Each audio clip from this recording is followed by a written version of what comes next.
આજે અત્યારે અડધો કલાક પહેલાં એરપોર્ટ સર્કલથી આપણે ખોડિયારનગર જે 40 મીટર રોડ છે ત્યાં ગુરુદ્વારાની સામે બે ડિવાઈડર આવેલા છે, જે ક્રોસિંગ છે, જે 50 મીટરના અંતરે છે.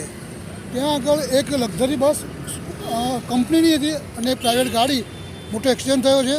મેં અગાઉ પણ કમિશનરથી રજૂઆત કરી છે, વોર્ડની અંદર રજૂઆત કરી છે કે અહીંયા આગળ 40 મીટર રોડ ઉપર જે લારીઓ ઊભી રહે છે એને હટાવવામાં આવે. એના લીધે લારીઓ મુખ્ય રોડ પર આગળ ટ્રાફિક થાય અને ટ્રાફિક થવાના કારણે આજે મોટી દુર્ઘટના બની છે. ભવિષ્યમાં આવી કોઈ દુર્ઘટના મોટી ન બને એ માટે તાત્કાલિક શ્રી કમિશનરશ્રીને હું વિનંતી કરું છું. અહીંયા આગળ આ કોઈ એરપોર્ટ સર્કલથી માંડીને ખોડિયારનગર સુધી કોઈ પણ લારીએ ઊભી રાખવી ન જોઈએ. કડકમાં કડક સૂચના કરી જોઈએ એ મારી વિનંતી છે. મેં મારા લિખિતની અંદર બી આપેલું છે આ લોકોની કે અહીંયા કોઈ પણ લારી બાજુમાં એરપોર્ટની દિવાલ છે, એક મોટી દિવાલ છે, ત્યાં આવા